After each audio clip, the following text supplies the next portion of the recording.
boa tarde ou boa noite, depende da hora que você está ouvindo ou vendo a gente no YouTube, começando mais um Talkinização para vocês. Hoje um assunto super importante. Vamos falar aí sobre o relatório da primeira fase do Drex do Banco Central. Para isso, a gente trouxe uma pessoa super especial, que eu admiro o trabalho, acompanho o trabalho, entende tudo desse assunto. Cláudia Mancini, jornalista, escritora e fundadora do Block News. Cláudia, obrigada por aceitar o convite, está aqui com a gente hoje. Oi, pessoal, eu agradeço muito o convite. Bom, eu adoro esse tema. Estou muito feliz de estar aqui nesse podcast, que eu também acompanho. Enfim, gosto muito do trabalho de vocês. Ai, que bom, que bom. Antes da gente começar a entrar nesse assunto, se apresenta um pouco para o pessoal que não conhece você, conta um pouquinho da tua trajetória aí no mercado. Eu sou jornalista, especializada em economia e finanças. Trabalhei com isso muito tempo da minha vida. Trabalhei na Gazeta Mercantil, que era o maior jornal de economia do país. Trabalhei na Dow Jones Newswires. Fiz mestrado nisso, enfim.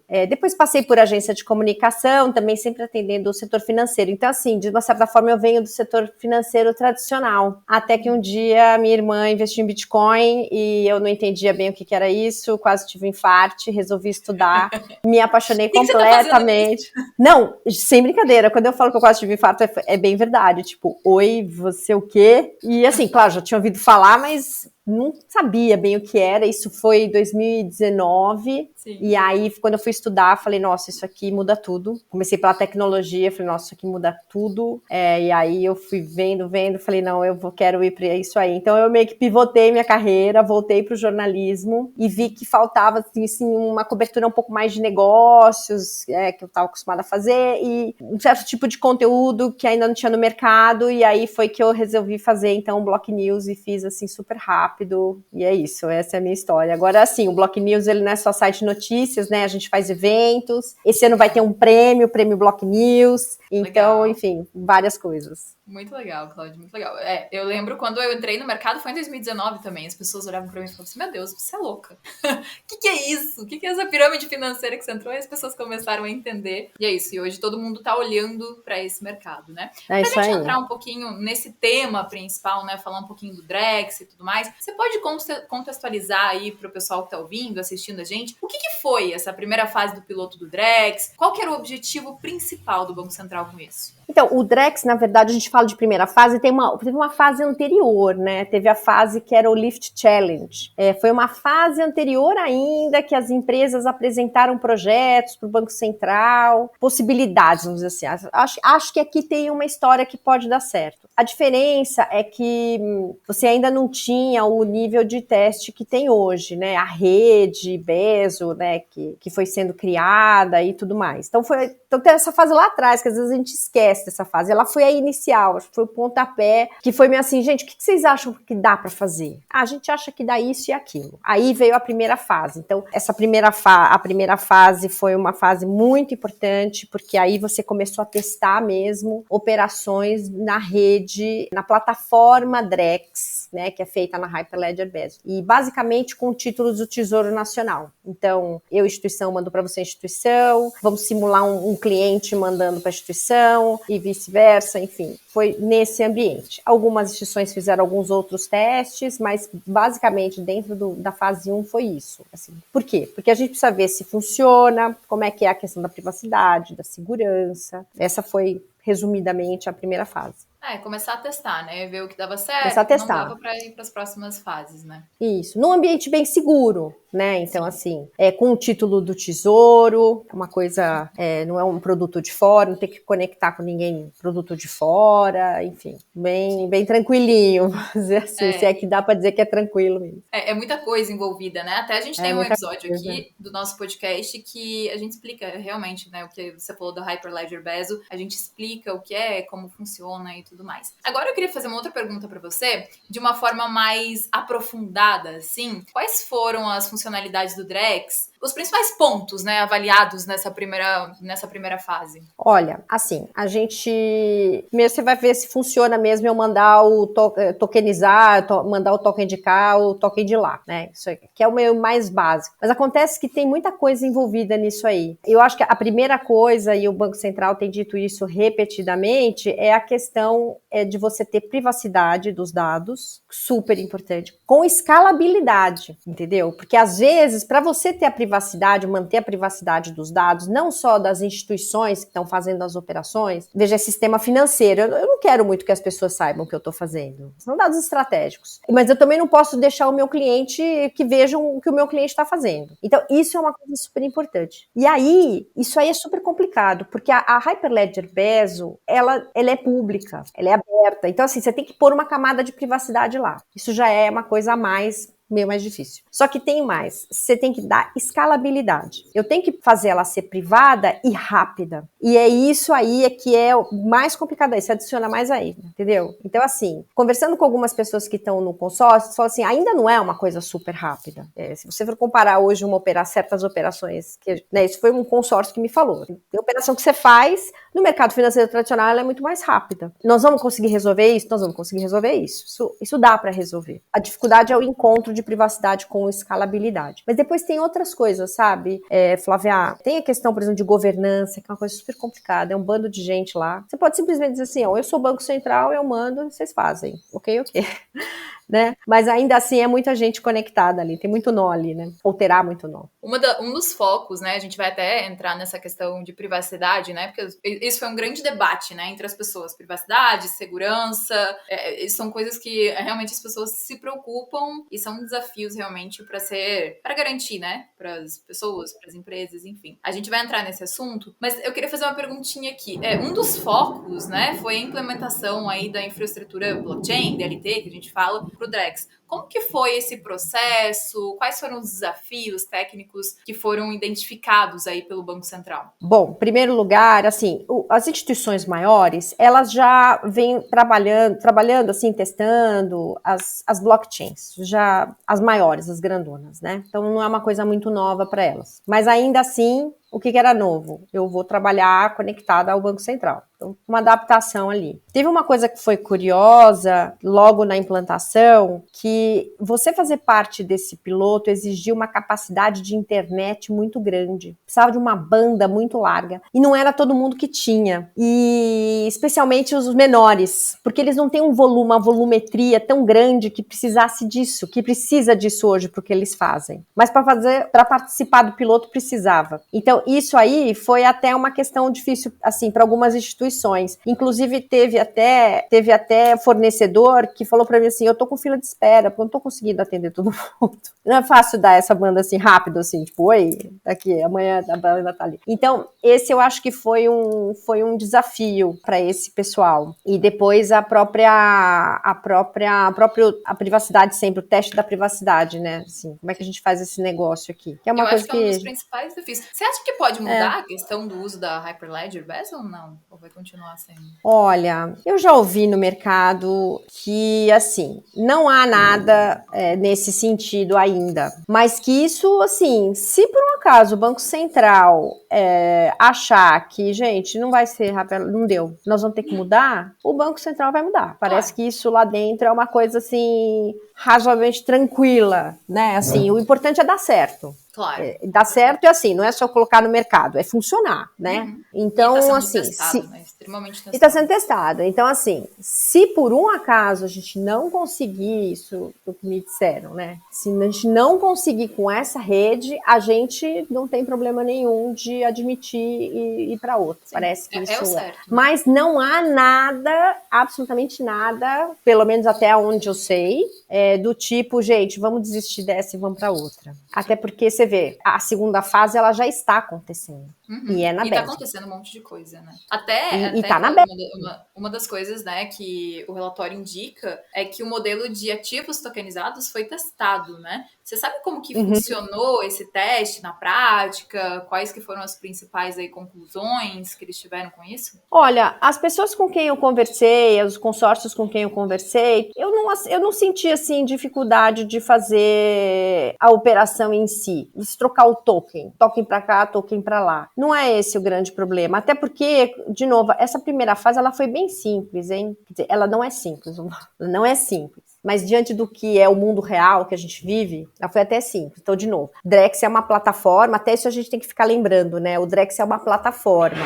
Geralmente as pessoas falam, é a moeda. Em primeiro lugar, ela é uma plataforma, onde as coisas vão acontecer. Tava tudo num ambiente muito seguro ali. Instituições, né? Só pode ter nó quem é instituição regulada e tem autorização para entrar no sistema financeiro, né? Por isso que até algumas empresas de cripto reclamaram, mas o Banco Central falou, não, vai entrar quem tem autorização para entrar hoje no sistema financeiro, senão tem um risco, né? Enfim. Então era um ambiente meio seguro ali. Lá esses nós, eles entraram, eu pego o token para cá e levo o token para lá. Fácil não é, quer dizer, é uma coisa nova e tudo mais. A coisa começa a complicar nessa fase 2, entendeu? Quando você começa a trazer, e isso, essa fase é difícil, eu não escutei ninguém reclamando de dificuldade disso aí. Além daquilo que poderia ser imaginado. Não foi uma coisa muito difícil. Até, de novo, as maiores instituições já testavam blockchain, enfim, então não era um grande problema. Eu acho que talvez essa próxima fase, sim, seja mais complexa. Tenha mais desafios, né? E você sabe como que foi a interação aí entre os participantes desse piloto? Teve consenso aí sobre o desenho da infraestrutura, do Drex? Ou teve divergência aí, alguma divergência relevante? O que você ficou sabendo sobre isso? Então, a estrutura ela é muito dada pelo Banco Central. Ele é o dono da plataforma. Vamos lembrar que isso aqui é uma plataforma numa blockchain pública, mas assim, ela é centralizada. Ela é um pedaço do sistema do Banco Central. O Banco Central, todos eles dizem, é muito aberto a ouvir o que a gente tem para falar. Em primeiro lugar, assim, todo mundo fala, a equipe do Banco Central é de altíssima qualidade, os caras estão estudando isso há muito tempo e eles entendem disso, e quando eles não entendem, eles perguntam. Então, são feitas ajustes, mas assim, o grande decisor, o grande designer disso tudo é sempre o Banco Central. O que eu achei curioso é que eu imaginei que as instituições, elas se encontrassem muito, tivesse uma reunião assim com todo mundo reunido, entendeu? E não era. Me parece que era assim, eu vou fazer uma operação com você e eu faço com você e tudo bem. As reuniões eram isoladas até com o Banco Central. Eu tinha uma sensação de que assim, todo mundo se reúne, todo mundo conversa. E não era muito assim, não. Foi uma coisa até meio isolada nesse sentido. É curioso, né? É interessante, é interessante. A gente gravou então. aqui com o pessoal também e eu senti a mesma coisa que você falou. Eu fiquei bem impressionada, eu achei que era uma coisa, mas todos tinham, então era assim, eu, Banco Central, me encontro com todo mundo, mas é com você, com você, com você, com você, com você. Claro, algumas instituições fizeram operações entre elas, e aí tudo bem, testaram, mas não era uma coisa grupão, sabe, assim, a gente é um grupão. Você comentou agora há pouco, né, sobre privacidade, e esse é um dos temas que a gente queria abordar realmente aqui, porque é realmente um dos temas que caiu na boca do povo e todo mundo ficou falando, privacidade, privacidade. A questão da privacidade, né, foi realmente abordado também no relatório. Como que o Banco Central está lidando com o equilíbrio aí entre transparência e proteção de dados? Então, esse ponto, você sabe que ele é tão importante, ele é tão crucial, né? E o Banco Central tem dito que ele tem dado isso como prioridade. Por quê? Porque o Brasil, ele tem uma lei geral de proteção de dados. E não é todo lugar que tem. Os Estados Unidos, por exemplo, não tem uma lei geral de proteção de dados. A nossa lei é muito inspirada na lei da União Europeia, que é um mercado que preza muito isso, né? O que eu escuto, né? O que as pessoas falam, os estudos e as pessoas falam, assim, os americanos não estão tão preocupados com isso, eu estou usando teu dado ou não, mas o europeu tá. E a gente também, a gente criou isso também. Embora a nossa lei tem alguns buracos ali em relação à europeia, mas nós temos uma lei. Então o Banco Central, ele não pode não cumprir essa lei. É tão simples quanto isso. Então se a gente descobrir que o Drex não cumpre a lei, a gente pode pedir o fim, sei lá, a gente pode fazer um banzé contra o Banco Central. Então é óbvio que o Banco Central não pode fazer isso. E o Banco Central, ele é muita coisa. Ele é o regulador do mercado e ele é o supervisor do mercado, e ele é quem decide política monetária também. Então, assim, ele não tem faixa para falha. Essa é a verdade. É muita responsabilidade. Então, esse assunto, por isso que a gente tem que ficar correndo atrás da questão da privacidade, entendeu? Se não fosse tão importante, se não tivesse uma lei, se a gente fosse, tudo bem, ninguém tá nem aí com o dado que vai, o dado que vem, esse projeto já teria avançado mais, certamente. Mas nós temos uma lei. E é bom que a gente tenha essa lei também, né? Deixa eu te perguntar agora sobre o conceito de compartimentalização de informações. Esse conceito ele foi testado aí no piloto. Eu queria que você explicasse como que funciona isso na prática. Então, a plataforma, ela é feita para operar num sistema tão complexo quanto o que a gente já opera hoje no mercado financeiro. Se você for pensar em todas as operações que você faz, né, são muitas, de vários tipos, com muita gente envolvida. Então, o importante também, e isso também é um desafio, não é uma plataforma só para eu pegar e pagar, que nem o Pix, né? Então, vou lá, pago e acabou. Não é simples, mas, enfim, é razoavelmente simples. Vou lá, pago e acabou. Tem muito mais envolvido nisso. Eu vou ter que ter contrato inteligente no meio dessa história, programabilidade. Eu vou botar produto A, produto B, operação do tipo A, do tipo B. Então, sei lá, eu vou quitar a casa, eu vou uma super grande transferência de dinheiro entre bancos. Então, a ideia da plataforma é que você vá colocando, assim, camadas de possibilidades de operações nela. E quanto mais você coloca, mais complicado vai ficar. Porém, mais útil ela é. Extremamente útil, né? Exato. Questão então, assim, de confiança nas outras pessoas, isso vai facilitar muito, né, para as operações. E é legal você falar isso, porque eu acredito que muita gente ainda não entende a diferença do Drex para o Pix. Então, é importante separar realmente uma coisa da outra e trazer realmente essa questão do Drex, que ele vai ser muito mais complexo, né, para as operações. Assim, ele vai trazer muito mais facilidade, muito mais segurança. E a gente sempre usou também o exemplo do carro, né, da venda de carro aqui. Então, você não precisa confiar na outra pessoa, que a pessoa vai transferir o carro ou que a pessoa vai pagar para você. Então vai ter o uso de contrato inteligente e vai trazer toda a segurança para a operação. É engraçado. Dá para fazer confusão com o Pix e com o Drex, né? Quando você não estiver acompanhando muito bem, dá para fazer uma confusão, embora eles sejam bem diferentes, né? Então o Pix ele é um sistema de pagamento que a gente vai lá, vai na padaria, vai no posto, compra do você dia a pode dia, pagar. né? Do dia a dia. Do dia a dia, exatamente. Você paga um fornecedor, que seja lá qual for, prestador de serviço. O Drex, na verdade, ele é para operação mais parruda, né? A gente está falando aqui de operações operação de atacado. Então a gente está falando de operações entre instituições financeiras e entre grandes empresas também, dessas instituições com grandes empresas e tudo mais. Então ele é uma plataforma que você mesma, nós, pessoinhas físicas, nós não vamos estar nela, né? Eu não vou operar nela. Quem vai operar nela é o meu banco. Ele é que vai operar. E aí o que talvez eu vá ter, e isso a gente ainda também não sabe muito bem como vai ser, é assim, talvez tenha um token do meu banco. E aí esse token do meu banco, eu mudo esse token depois em algum momento para o token Drex de atacado para operar lá dentro da plataforma, entendeu? Então, assim, acho que a gente está chegando numa fase que tem havido certos ataques ao Drex e a maioria deles vem do desconhecimento. Então, para que Drex? Para que gastar esse dinheiro? Como é que fica a minha privacidade? Entendeu? São facilmente rebatíveis, mas enfim, né? Essas coisas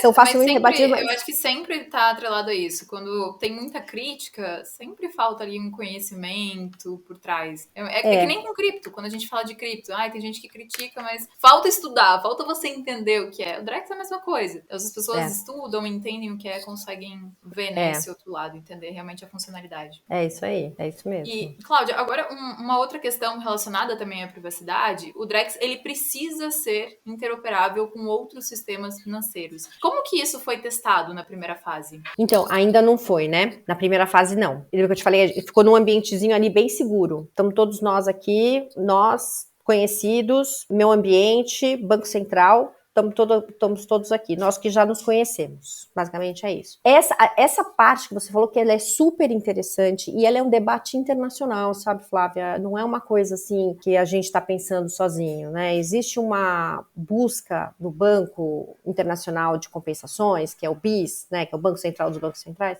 de que assim, olha, as transferências internacionais, pagamentos internacionais, eles têm que ser mais eficientes. Hoje eles não são. Eles podem demorar dias e serem muito caros. O que começou a melhorar isso na nossa vidinha aqui, pessoinha física? São as plataformas de fintechs que fazem isso em questão de segundos, né? Eu testei e assim, é muito fácil. Mas se você for pelo sistema tradicional dos bancos, não é fácil. Agora, você imagina quando você manda milhões e milhões e milhões de dinheiro. Então, existe esse debate internacional e um reconhecimento de que a tecnologia ela pode realmente fazer isso ser mais fácil, mais rápido. Então, o Brasil ele tem essa intenção de fazer isso. E na fase 2, tem pelo menos um consórcio consórcio que vai fazer isso, que é um consórcio que tem o Banco Inter, eu não me lembro quem são os outros ali.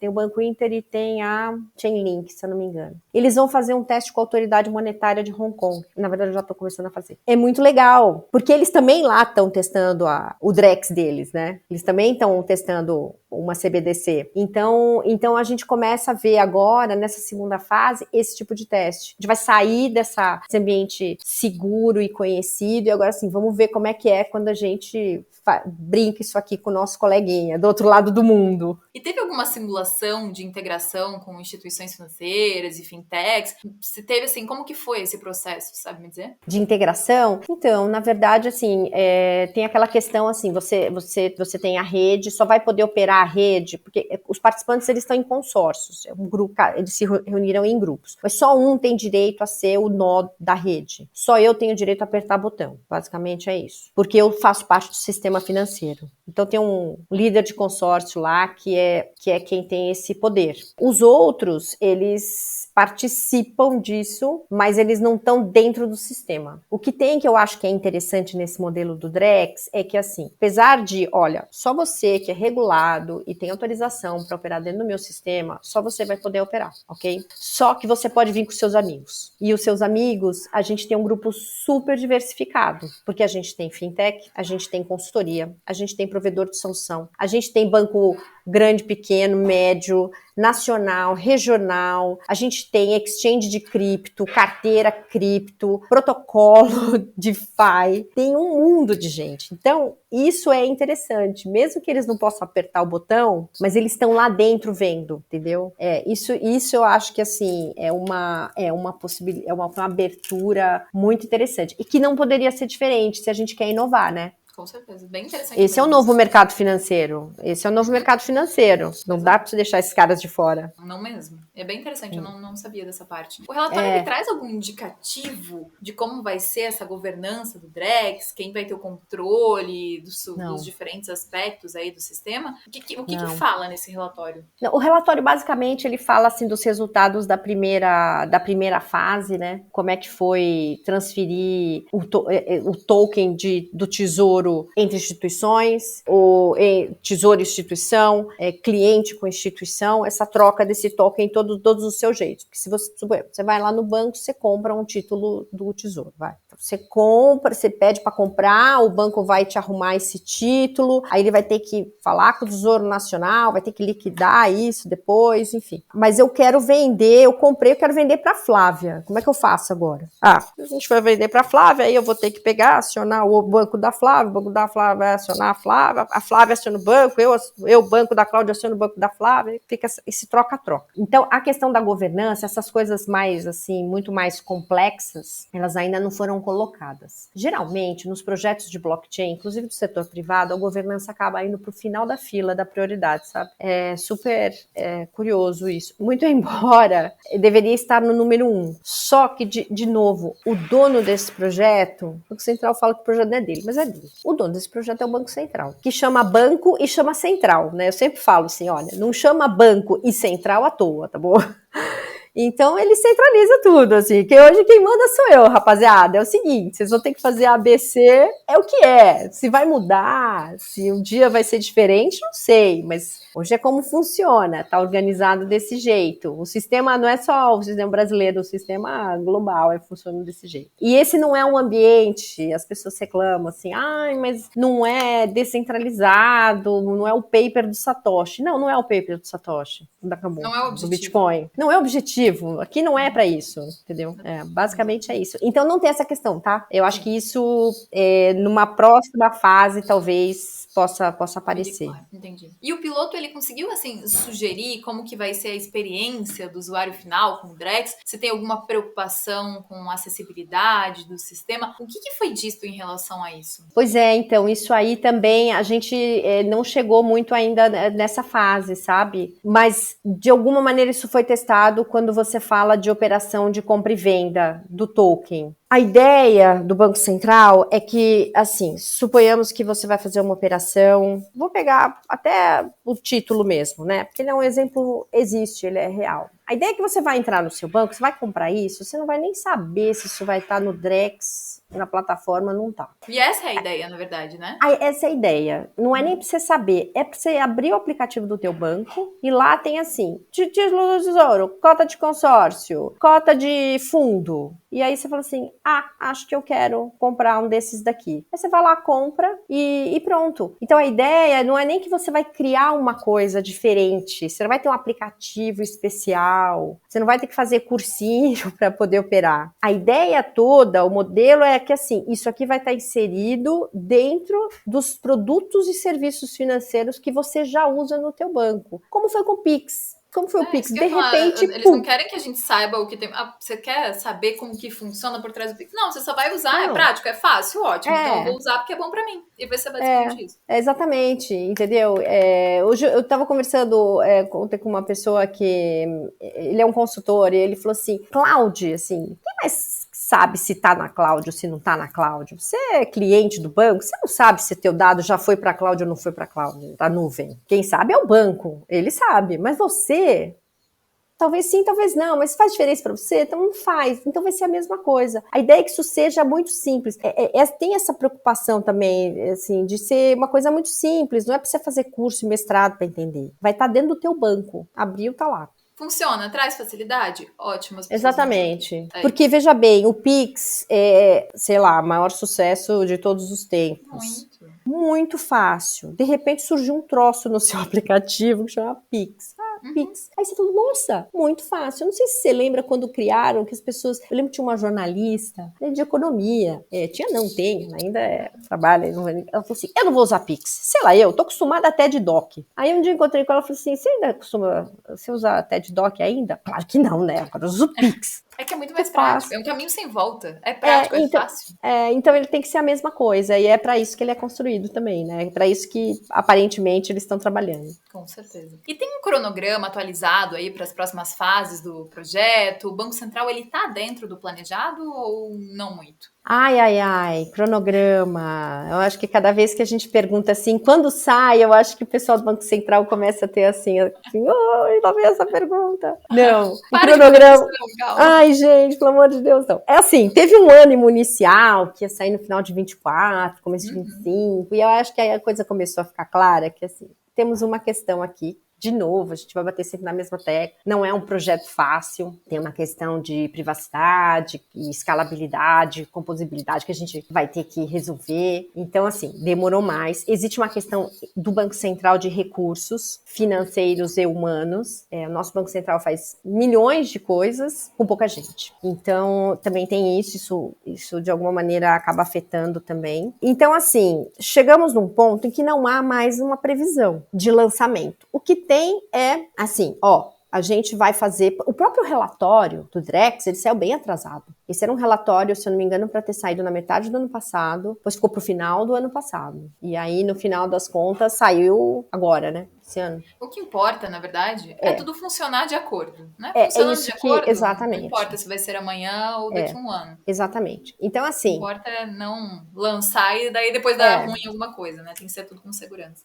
Então, esse piloto de agora, a fase 2, ele começou em outubro, ele tá previsto para ir, acho que se não me engano, até maio, aí de novo sai um relatório, e aí tem aquela história, então, assim, em breve vamos poder lançar, essa foi a última fala do Banco Central, em breve podemos lançar, mas não tem data, e acho que o Banco Central decidiu, assim, que não haverá data. O que eu acho que o Banco Central tem tentado indicar, quando ele fala, assim, a percepção que eu tenho quando ele fala, é que, assim, eu quero que vocês saibam que eu não desisti, tá, assim, porque a fase 2 teria 2 fases, né, fase 1 e fase A e B da fase 2. A fase B não haverá, mas isso não significa que eu desisti. Acho que essa é a preocupação de hoje, mas não tem mais, assim, quando vai sair? Não tem. Não colocar uma data é até bom de um lado para não ficarem botando pressão, né? Porque realmente é o que eu falei, o negócio tem que funcionar. O em breve eu acho que funciona muito bem. O em breve pode ser amanhã, pode ser 1 mês, 2 meses, em breve. Exatamente. Exatamente. E E acho que tem uma questão... Desculpa, pode falar. Não, tem uma questão que, assim, quando você coloca uma data e ela não é cumprida, você joga um desânimo no mercado muito grande. Então, assim, quando veio a notícia de que, putz, não vai sair no final de 2004, começo de 25, teve empresas do mercado que apostaram muito nisso e falaram, putz, o que eu faço agora com o meu investimento, o que eu faço com o meu plano de negócios? Porque por trás de tudo isso, tem empresas pensando em negócios, essa que é a questão. Aí já foi um banho ali de água fria. Agora que houve uma mudança da fase 2, senti assim, tipo, putz, tá no radar, mas já não é aquele super top 10 ou super top 3 prioridades, entendeu? Assim, a gente vai tocando, mas vamos olhar também para outras coisas, vamos fazer outras coisas. Eu senti que deu uma, sabe, assim, no mercado. Bom, mas uma hora vai acontecer. E Eu considerando o acho que que foi vai. apresentado até agora, o que você acha que podem ser os principais assim, impactos do Drex no sistema financeiro brasileiro nos próximos anos? Então, eu acho que assim, se a gente conseguir ter um Drex que dentro daquilo que é pensado, né, a gente vai ter um sistema muito ágil. Tem uma coisa que ela é super importante, que é o seguinte: quando você diminui tempo de liquidação de operação, então assim, eu mandei um dinheiro para a Flávia, o meu banco vai mandar para a Flávia, depois vai para a conta da Flávia. Tem operação que você pode demorar até dias. Se eu conseguir trazer isso para minutos, segundos ou um dia só, basicamente esse dinheiro que estava travado no sistema, sem nenhum uso, ele vai entrar para a economia de volta. E isso eu acho que é uma coisa muito importante. Esse dinheiro ele vai correr mais rápido. Isso é uma coisa. A outra coisa é a questão da garantia. Até o Galípolo falou isso. A gente tem um problema aqui no Brasil de crédito, porque nem sempre você consegue dar garantia, você consegue ter a certeza de que aquela garantia é válida, ou a garantia que eu tenho não é suficiente. Quando você tokeniza e você diz assim, isso aqui é um ativo único, está registrado, é meu mesmo, ninguém vai pegar e eu posso dar como garantia. Quando eu falo assim, olha, sei lá, você pode ter até umas aspirações do tipo, eu tokenizei metade da minha casa e eu tô dando metade da minha casa em garantia, entendeu? Você começa a ter mais acesso a crédito. E crédito, ele tem um seu lado que é muito bom, que é você permitir compras e, portanto, giro de economia, né? Falando bem assim, ralamente. Então, eu acho que tudo isso é interessante. E fora a criação de produtos, né? Você pode, por exemplo, token de, sei lá, eu o quê? De meia casa, sabe? Assim, aí você pega isso aí você pega esse token de meia casa, vai numa securitizadora, transforma isso, sei lá, no recebível, sei lá, se pode. Aí depois você vende isso pro investidor, o investidor compra isso, entendeu? Dá para Você fazer criar muita mais coisa produtos, muita e coisa. isso vai impactar muito a economia, positivamente, Muito. né? Vai ser um impacto muito. Positivamente. Eu acho que muito. Eu ainda não. Eu tenho dificuldade de ver assim onde a gente perde. Tenho dificuldade de ver assim onde está a perda. E desde o começo eu falava assim, a questão da CDBC, quando a gente falava lá atrás, né, lá no começo, assim, moeda digital de Banco Central, nem era um debate muito forte. Ele começou a ficar forte quando o Facebook, e isso foi 2019, você lembra disso? O Facebook falou assim, eu vou ter uma moeda, e ela vai ser uma cesta, eu vou ter uma cripto, ela vai ser uma cesta de moedas de bancos centrais. Aí os bancos centrais falaram assim, oi? Caíram matando. Oi? E eu vou fazer transações internacionais. E os bancos falaram, oi? E aí a China falou assim, eu já estou testando a minha moeda digital de Banco Central. Oi? Então foi aí que eles começaram a pensar. E aí eu sempre achei, assim, e eu continuo achando, que assim, é muito difícil você ignorar alguma coisa que ela traz tanta eficiência e até redução de custo. Como é que você ignora? Como é que você consegue sobreviver olhando um troço desse do seu lado? Você não vou. Não, é só benefício, né? A gente tá vendo, né? Não vai ver. A gente tá vendo uma transformação na nossa economia. Exatamente. E tem aquela questão da tokenização, né? Que o Roberto Campos falava muito da tokenização da economia, vai ser tudo tokenizado. Enfim. E de fato vai. De fato vai. A gente já tá vendo aí BlackRock olhando muito para a tokenização, né? Um mercado gigantesco. E como que você vê, Cláudia, o papel do Drex aí dentro de um contexto global aí de digitalização das moedas e sistemas financeiros? Como que você olha para isso? Acho que assim, o Brasil é sempre citado como um país que está meio que na vanguarda desse processo. Quando eu falo com gente de fora, é engraçado porque eles ficam me perguntando do Drex. Vocês querem mais detalhes, como que funciona e tudo mais. O nosso Drex, ele é quase uma jabuticaba, né? Porque ele não é o sistema chinês, né? Que eu acho que é mais de pagamento, que não é. Ele é uma coisa... A Europa, eu não sei se ela já decidiu o que ela vai fazer com o euro digital, né? Então, Europa sendo Europa, fazendo tudo com muita calma e testando, e aí depois a gente decide. Então, assim, o nosso Drex, ele é a nossa plataforma, ela é quase uma jabuticaba, né? Pouca gente está testando. E isso é que é curioso, porque tem gente, eu já estou falando assim, olha, é tão complicado que eu quero só ver se vai dar certo. Já escutei isso, sabia? De uma pessoa de fora. Assim, é tão complicado que eu quero ver se esse troço vai dar certo. Eu falei, olha, cuidado que o Brasil é bom de tecnologia financeira, hein? Não, o Brasil é extremamente avançado. Muito cuidado que o Brasil é bom nesse negócio. Nesse aspecto, o Brasil é realmente avançado. Não é? Até escrevi um livro sobre isso, que eu lancei ano passado, que não são histórias de pessoas, que são as pessoas que fizeram a automatização do sistema bancário brasileiro, né?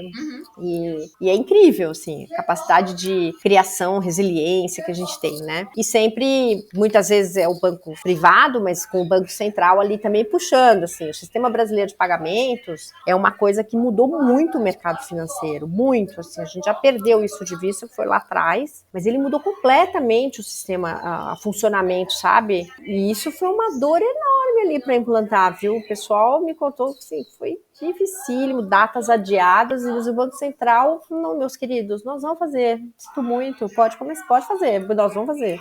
O nosso sistema realmente, ele é muito avançado. Cláudia, se você pudesse destacar agora, pra gente ir finalizando o nosso podcast, se você pudesse destacar um ponto-chave do relatório que você acha que as pessoas precisam acompanhar de perto, qual seria?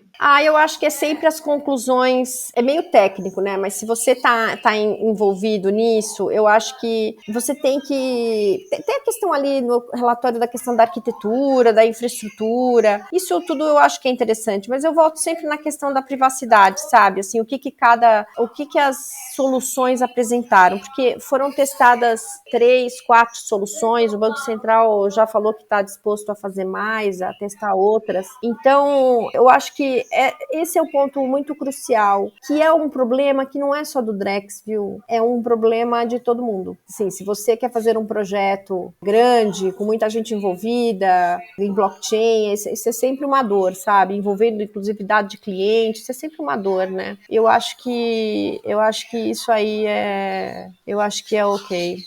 Eu também falaria essa questão da privacidade, extremamente importante. Tem ali questões de desempenho dos testes e tudo mais, isso tudo eu acho que é bem interessante, mas eu acho que... Porque eu sempre escuto isso, né, assim... É ajustável, a gente pode conseguir escalabilidade, pode conseguir mais eficiência, mas fazer tudo isso junto e ainda dar privacidade é um nó meio grande aí. É um grande desafio, mas, né, vamos acompanhar de perto aí, ver quais vão ser os próximos passos do Banco Central com o Drex, mas acho que vem muita coisa boa, né, então acho que a gente pode esperar. Deus quiser, né, merecemos coisas boas.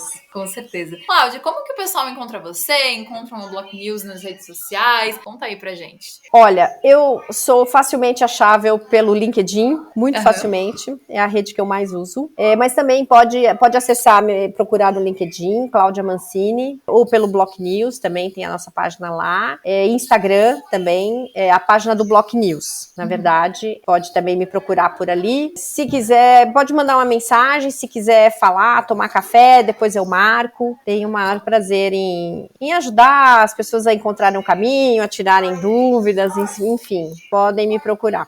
E o site é o blocknews.com.br. Acompanhe, gente. Tem muito conteúdo de qualidade lá para vocês ficarem por dentro de tudo que tá acontecendo. Eu acho também que é bom. Então, eu sou suspeita pra falar, mas é de fato, eu sempre acompanho. Mas é assim, eu falei isso, mas a verdade é que tem dias que verdade.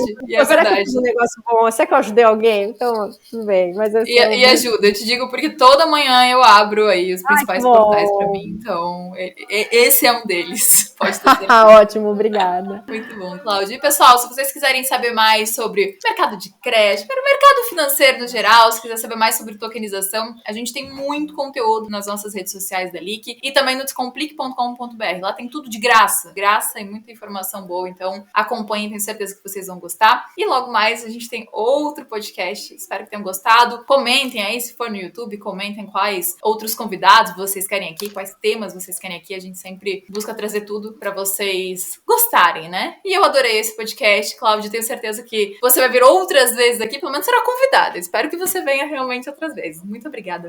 Pode convidar, a gente vem.